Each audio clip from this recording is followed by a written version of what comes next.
maioria das doenças que a gente estuda tem envolvimento de articulações. E quando você pergunta onde é essa dor, é uma dor generalizada, é uma dor... E aí, o que será que pode ser? Então não é a dor difusa, fibromialgia. E quem sou eu pra desmerecer a dor? Já vem. A que ponto chegamos, né? O milagre vai acontecer. Amanhã eu já acordo sem dor nenhuma. Não Não tem é presente maior do que isso. Bem-vindo ao 4º episódio do Pod Alice, o podcast patrocinado pela Clínica Alice, que visa elevar a geriatria do Brasil. Hoje estamos com a doutora Laisa Bassini. Ela é médica reumatologista pelo IANSP aqui de São Paulo, mestranda pela Unifesp, titulada pela Sociedade Brasileira de Reumatologia. Ou seja, ela é muito boa, além de muito linda e simpática, minha gente. Então, ela é parceira aqui da clínica e hoje a gente vai ter um bate-papo muito legal sobre dores. E aí, ninguém melhor do que ela para conversar sobre isso, não é mesmo, Laisa? Olá, gente, é um prazer estar aqui com vocês, na companhia da Andresa também, para a gente poder fluir e divulgar conhecimentos, disseminar em reumatologia junto com a geriatria. Vamos lá. O que o reumato cuida, Laisa? Fala pra gente, porque eu tenho certeza que muitas pessoas não sabem o que o reumatologista faz. Então vamos lá, eu gosto de falar que reuma, significado da palavra, né? Que é o estudo da reuma. Então, reumatologia, reuma estuda a fluidez do corpo. Então, tudo que é capaz de alterar a fluidez pode ser encaminhado para um especialista da reumatologia. Então, a maioria das doenças que a gente estuda tem envolvimento de articulações, mas muitas delas também têm manifestações sistêmicas. O que é isso? Em outras regiões, então coração, pulmão. Essa parte de dor crônica vai muito para o reumatologista, a parte de doenças autoimunes, que o próprio organismo ataca algum órgão específico, e a maioria dessas doenças tem manifestações aí articulares. Sem contar as outras coisas mais comuns, como artrose, dor crônica, essas dores mais generalizadas, fibromialgia, e tem a parte de doenças raras também. Perfeito. Então, agora eu vou trazer um caso. É uma mulher de 60 anos. Ela geralmente dorme mal, ela queixa de dor, e quando você pergunta onde é essa dor, é uma dor generalizada, é uma dor no corpo inteiro, ela tem fadiga, ela tem exaustão, mas ela também tem umas dores articulares, ali nas interfalangianas, né, nos dedos. Mas essa dor, Laisa, ela não demora muito não, ela acorda um pouquinho travada, meia hora a dor já passou, às vezes forma como se fosse um calinho, um nódulo na ponta do dedo. E aí, o que será que pode ser? Então vamos lá, né? Abrindo para essa parte aí de queixas de dores, é muito importante a gente entender, porque hoje em dia tá muito comum o paciente chegar e falar: eu sinto dor no corpo inteiro. Mas calma, vamos entender a sua queixa. Tem muito médico que fala isso deve ser fibromialgia, dor difusa, fibromialgia, mas a gente tem que ter muito cuidado. Porque às vezes o primeiro sintoma de uma doença reumatológica, às vezes até autoimune, é essa dor difusa, é fadiga, então a gente tem que ter bastante cuidado. Hoje em dia a gente tem os critérios diagnósticos, os últimos publicados foram em 2016 da fibromialgia. Então, a gente tem aí que fazer um diagnóstico clínico e olhar esse paciente para entender como é essa dor, né? Então, primeiro de tudo que eu gosto de entender é qual a característica da dor do paciente. Se o paciente tem uma dor que é um pouco mais inflamatória, o que é uma dor inflamatória? Então, isso é super importante a gente entender. Se o paciente acorda com uma sensação de rigidez matinal, se as articulações estão mais endurecidas, né? Se esse tempo demora mais do que 30 minutos a 1 hora, para a gente poder entender se isso pode ser ou não vinculado a alguma doença mais inflamatória. Se essa dor vai melhorando com o movimento ou não, ou se essa dor ela piora com o movimento, a gente precisa entender muito bem a característica, né? Mas quando a gente pensa em dores difusas, vem muito mais a fibromialgia em questão, né? E aí, como que é feito o diagnóstico da fibromialgia atualmente? Então, a gente tem os critérios diagnósticos, então a gente tem o índice de dor generalizada e tem a classificação dos sintomas do paciente. A gente tem números para isso. Então, o índice de dor generalizada é de 0 a 19, a gente precisa pontuar maior ou igual a 7, e a escala de gravidade de sintomas, a gente avalia cognição, fadiga e sono, e tem que ser maior ou igual a 5. Então, não é dor difusa, fibromialgia. Não, isso já caiu por terra. Então, realmente, o reumatologista é a melhor pessoa para conseguir entender se realmente se encaixa aí nesse diagnóstico. Mas por essa paciente aí, eu teria que avaliar, entender um pouco melhor a clínica dela, mas pelo que você falou, a questão dos nódulozinhos da mão, principalmente interfalangiana distal, não é isso? Isso. A gente precisava ter um exame clínico, ver aonde é que sente dor, colocar no score, ver a questão de fadiga, sono, mas aparentemente está parecendo mais um quadro de fibromialgia, né? Quando a gente tem uma dor mais inflamatória, a gente tem que pensar em investigar as outras doenças. Além disso, eu gosto de falar, tá? Então vamos falar é para falar mesmo, vai lá. Então, além disso, o critério coloca que esses sintomas têm que estar existindo por pelo menos 3 meses, então não tem que ser uma coisa aguda, certo? E a gente tem que ter excluído outros fatores. Eu vou trazer foi muito bom você ter falado isso, porque eu vou trazer um caso aqui. Eu estava estudando para a prova de título. E assim, eu fiz essa prova muito mais para fortalecer a sociedade e tudo mais. Só que gera um certo estresse. Então, eu sou uma pessoa que já faço várias coisas e me propus a fazer o título, comecei a estudar para a prova. Comecei a sentir uma dor no meu corpo todo e, nossa, aqui uma tensão. Aí eu cheguei no ambulatório da geriatria, lá no HC, onde eu discuto casos, e fiz, gente, mas será que eu tô com uma fibro? Aí um dos chefes olhou e fez, fibromialgia aguda. Isso daí é tensão muscular de estresse. E aí eu dei uma risada, porque é justamente isso que você tá falando. Então, assim, é muito importante a gente entender que o reumatologista realmente... Existem outras especialidades capacitadas, mas hoje em dia está muito banalizada essa questão da fibromialgia, então existem critérios e a gente tem que levar muito a sério, porque é uma doença que tem uma fisiopatologia, então tem um motivo específico de acontecer, tem diagnóstico, tem tratamento, então é super importante. Às vezes eu sinto até que existe um estigma por trás, assim, é uma mulher que reclama muito, jovem, não é nada. O que é que você, como reumatologista, tem para falar para essa paciente? E assim, em termos de como que a doença gera e como que a gente trata, fala um pouco sobre isso, porque eu acho que pode ajudar tanta gente. Muito. Primeiro de tudo, assim, o que mais me incomoda é quando o paciente chega vindo de algum médico que não valoriza a dor dele, né? Então, o médico falou que eu não tenho nada porque nada aparece no exame de sangue. Isso é terrível. Isso é terrível. Eu fico arrepiada só de falar, do fundo do Porque coração. a base da medicina não é exame, gente. É a conversa, a anamnese com o exame físico. E a partir daí que vem os exames de imagem laboratoriais. Então a gente nunca se baseia só no exame. E quem sou eu para desmerecer a dor de alguém? Exato, né? Que é algo subjetivo e que tem vários critérios, né? Então, assim, existe a dor total envolvida. Fala mais, deixa a Laísa falar.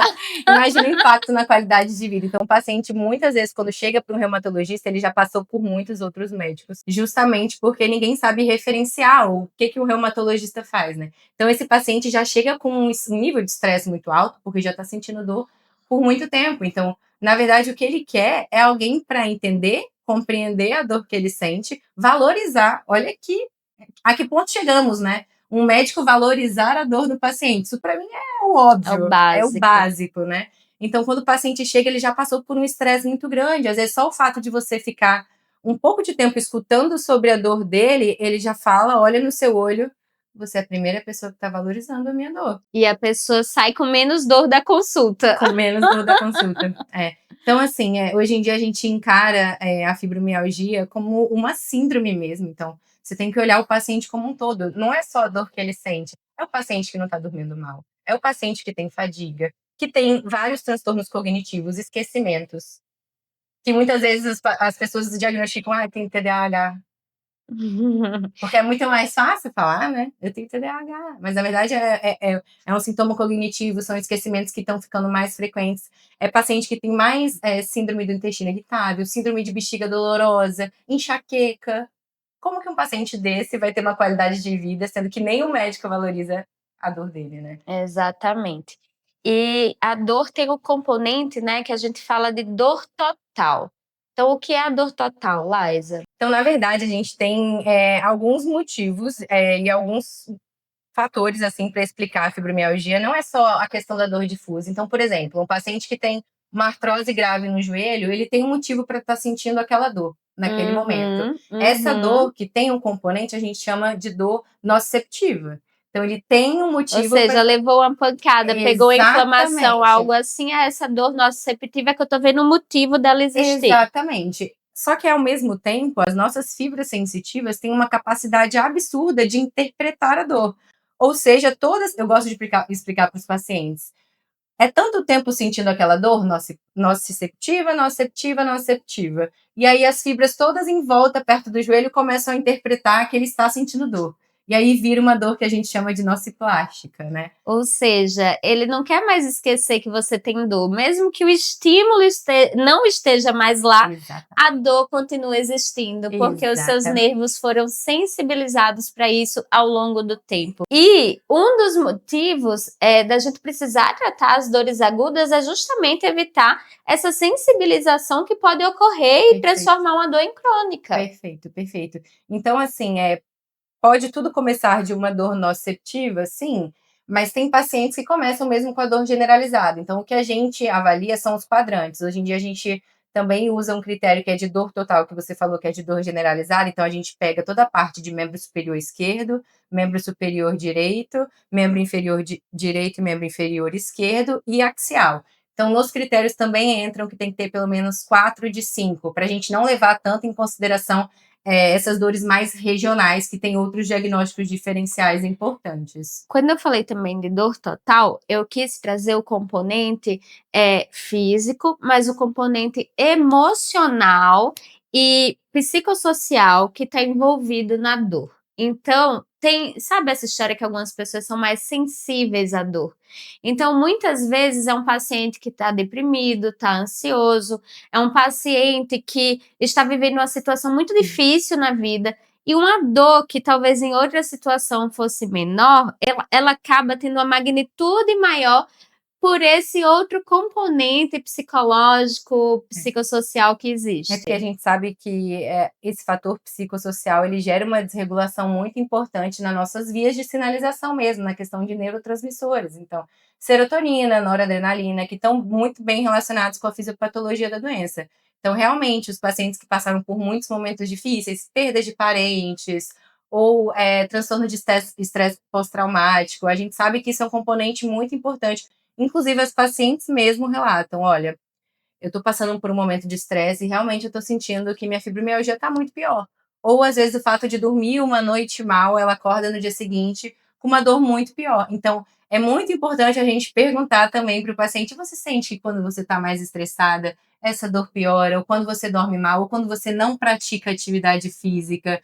Então, assim, a gente tem que olhar o paciente por inteiro, né? Porque ele pode estar aqui falando que está com uma dor difusa, mas em casa ele está passando por um estresse que ele não contou para ninguém e que Uhum. ninguém sabe. E se você não perguntar, vai ficar sem Vai, saber. vai E ficar se sem você saber. tiver pouco tempo na consulta, você não vai conseguir perguntar. Não vai. Então, para a gente fazer um atendimento de qualidade, a gente precisa realmente ter tempo e ter esse olhar humano, né? Que deveria ser essencial e básico em qualquer médico e que, infelizmente, pelo jeito que as coisas foram sendo construídas ao longo dos últimos anos, muitas vezes as pessoas não encontram facilmente esse tipo de cuidado. Que aqui Perfeito. na Clínica Alas, ele é o nosso pilar. É.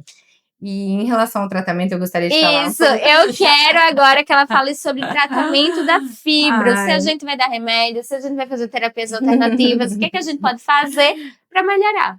Então vamos lá, assim, primeira consulta de um paciente com fibromialgia, eu gosto de desenhar. Eu acho que quando a gente desenha a coisa, fica muito mais fácil de enxergar. Você consegue Palpável. palpável, você consegue alinhar ali um plano terapêutico legal e você consegue nada mais do que explicar para o paciente a doença que ele tem. Porque se você não conseguir explicar para ele, quem que vai explicar? Antigamente o médico mandava, o paciente seguia. Se seguia, né? Ou ele achava assim, dava migué. E a gente sabe que isso não funciona mais. É uma parceria, a gente tem que fazer acordos, ele tem que entender o porquê daquilo ser feito para poder aderir ao Exatamente. tratamento. Ele tem autonomia de não fazer? Tem. Mas a gente tem que mostrar quais são os benefícios se ele seguir aquilo, né? Exato. Então, assim, eu gosto sempre de desenhar e explicar qual que é a ideia do plano terapêutico para o paciente que convive com a fibromialgia ou com a dor crônica em geral. Eu falo que 30% apenas é a questão de tratamento medicamentoso, né? Então, sim, a gente tem alguns remédios, principalmente os duais que a gente fala, então daí entra a venlafaxina, a duloxetina, que tem o maior nível de Que eu evidência. amo. Gosto bastante também. Então, não tem como a gente esquecer que o remédio é um adjuvante, é um coadjuvante, na verdade, que está ali para auxiliar, mas que 30% só da queixa melhoraria. A ideia para mim é assim: eu vou te passar um remédio que ele não vai curar a sua doença, porque a gente não vai reverter totalmente o motivo que está ali fazendo a sua dor acontecer. Mas ele vai diminuir a sua percepção de dor. Então, eu consigo alinhar com o paciente qual que é a minha perspectiva em relação àquele tratamento. Porque muitas vezes o médico prescreve um remédio e aí o paciente sai da consulta falando: pronto, é esse o tratamento da minha O doença. milagre vai acontecer. Amanhã eu já acordo sem dor nenhuma. Não acontece, vem a frustração. A frustração volta na consulta brava e a culpa é do médico. Então, quando você consegue alinhar um plano de tratamento para o paciente, eu acho assim, combinado não sai caro. Então, a gente tem realmente alguns remédios que conseguem auxiliar no tratamento, mas eu falo que a maior parte do tratamento depende do paciente, mas quem tem que comunicar ele disso sou eu, né? E Então, aí, assim, qual que é esse outro tratamento que vai melhorar os outros 70% ou próximo a isso? Então, sono é um fator, assim, importantíssimo, importantíssimo. E o pessoal hoje negligencia sono, né? Então, assim, na consulta, a gente explicar sobre higiene do sono. Se você não tem tempo de dar uma consulta, como que você vai falar de sono? Como que você vai falar de higiene do sono? Como que você vai explicar? Tem paciente que nunca escutou falar disso, nem sabe que precisa dormir bem, né? Então, o sono, para mim, estaria quase no top 1. Atividade física estaria no top 1. É. Atividade física. Então, eu até li alguns estudos recentes sobre isso, fiz até um post no Instagram, porque realmente é uma dúvida que chega no consultório. Qual que é a melhor atividade física para quem tem dor crônica, mas para quem tem fibromialgia em específico, né? Então, teve um estudo que avaliou recentemente vários pacientes com várias atividades físicas diferentes. Tai chi, musculação, yoga, dança, porque a gente tende hoje em dia a pensar, por exemplo, num processo de envelhecimento. Poxa, estamos perdendo massa magra, eu quero fazer uma atividade de fortalecimento muscular, uma musculação, um pilates. Então, aparentemente, o pessoal fala: não, faça uma musculação. E aí, qual que acaba sendo o melhor exercício para fibra depois que você trouxe essa questão dos estudos, de exercícios gerais? O que é que você aconselha para suas pacientes? Então, na verdade, o que esse estudo viu, e é super interessante, é que o melhor exercício é aquele que o paciente consegue aderir. Ai, adorei, adorei. Porque tem muita coisa assim na internet, ai, faça isso, faça aquilo, não sei o quê. Mas, gente, ele tem que gostar. E, mais do que tudo, ele tem que fazer. O que mais importante é a constância, né? Sem dúvida nenhuma. Então, se a paciente fala para mim: eu gosto de dançar, vai dançar. Eu gosto de tai chi, vai fazer seu tai chi. Então, o mais importante é uma atividade física que o paciente consegue aderir a longo prazo. Perfeito, Tá? maravilhoso. Se desse para eu dar uma aconselhada um pouco melhor, faça uma musculação. Diga não à sarcopenia, seu envelhecimento agradece. Exatamente, faça 150 minutos de aeróbico, mas eu acho que na fibromialgia qualquer começo é um começo. Além disso, eu acho que o mais importante é que a gente conscientizar o paciente de que eu não quero que ele seja um atleta, eu não quero que ele comece fazendo 5 vezes na semana de atividade física. Começa com uma vez na semana. Não é alta performance, Não. você não tá competindo com ninguém, você só quer Exatamente. melhorar a sua vida. Começa com uma vez, depois a gente aumenta para 2 e vamos devagar. Perfeito. E aí essa questão de dor total, dor generalizada, reumatologia, às vezes a gente tem alguns diagnósticos diferenciais, tem questão de diagnósticos às vezes até errado que chega pra gente. Então a gente estava discutindo sobre um caso, traz ele pra gente lá. Então, assim, tem muitos diagnósticos diferenciais importantes. O que eu estava falando para a Andresa é que, às vezes, um paciente com uma doença autoimune que é um pouco menos comum, a primeira queixa que vai ter é fadiga e dor difusa. Então, eu atendi uma paciente que tinha 64 anos, ela chegou com uma queixa de uma dor generalizada e de uma fadiga, com um diagnóstico de fibromialgia. E quando a gente foi olhar quando ela era mais jovem, ela não tinha esse diagnóstico? Ela não tinha esse diagnóstico. Não tinha um histórico prévio? Não tinha histórico prévio. Abriu aos nenhuma 60 e poucos doença- anos? 60 e poucos anos. Ok. De nenhuma doença reumatológica, sem histórico na família, sem nenhum fator de risco para a gente pensar em uma doença autoimune, né? A não ser por um exame de PCR e VHS que vinham persistentemente altos, né? E é uma coisa que incomoda a gente. Óbvio, a gente tem que pensar em causas mais comuns. Você, como geriatra, vai poder até falar um pouco melhor que eu. Então, a gente sempre pergunta de exames de rastreio para ver se está tudo em dia, etc. Mas a verdade é que essa paciente chegou com uma dor generalizada e falava: eu tô com uma fadiga que eu não consigo levantar da cama. E quando a gente foi investigar um pouquinho melhor, essas provas inflamatórias elevadas, essa paciente estava fazendo sinovite, que não era clínica, tá? Pegou no ultrassom, então ela fazia uma inflamação articular. Ela não tinha queixa de dor Ela não articular. tinha queixa de Gente, dor então tudo articular. bem o pessoal errar, né? Porque às vezes a doença, ela demora a se mostrar. Demora. E isso é bem assim, eu acho que é válido falar que muitas vezes não foi nenhum erro, foi só que a doença não se mostrou. Só que aí você vai no médico que é especialista na área, vai acender a luzinha. Então, por que que ali o PCR VHS estava vindo alto, né? Então, conta. E aí, assim, ela chegou com inflamação de articulação, principalmente daqui de sexto compartimento extensor, que a gente fala, que é uma região que é bem específica para artrite reumatoide, no dedinho aqui, nessa parte mais de punho também. E depois disso, ela abriu um quadro que a gente fala que é mais característico de quem tem artrite reumatoide do idoso. Porque quem tem artrite reumatoide mais jovem tem um quadro diferente de quem tem artrite reumatoide no idoso. Tudo é diferente. Tudo então, ele não leu o livro. A sua suspeita clínica ela tem que ser mais ampla. E aí ela começou a fazer sinovite de grandes articulações, que é o que a gente pode esperar de um quadro clínico de um idoso. Ela começou a fazer ombro, cotovelo, joelho. E nisso eu já estava acompanhando ela, né? Então, assim, às vezes a primeira queixa vai ser de uma dor difusa, de uma fadiga. Pode ser que até ela tenha uma fibra associada. Sim, é muito comum a gente ter as doenças reumatológicas com uma fibromialgia associada, né? Mas eu acho que a gente fica até enviesado na visão ali do especialista. E isso, por vezes, é importante, né? Então, ela voltou no consultório depois a gente ter começado a tratar de forma realmente eficaz, uma qualidade de vida que você fala, eu transformei a vida daquela pessoa. Então não tem presente maior do que esse. Não tem nada melhor para um médico raiz de verdade, que é ver a melhora do seu paciente, ver ele resgatar a qualidade de vida dele. Exatamente. Então aí um diagnóstico acertado, com o tratamento adequado e o retorno dessa qualidade de vida. Eu acho que o reumatologista ele é um super amigo do geriatra. É tanto que a gente conta com a Lais aqui na clínica, e essas trocas, elas são muito importantes, tanto para a gente saber quando pensar numa coisa, em outra, quanto para individualizar o cuidado, porque outra peculiaridade do idoso é que nem sempre o que dá certo para uma pessoa vai dar certo para outra.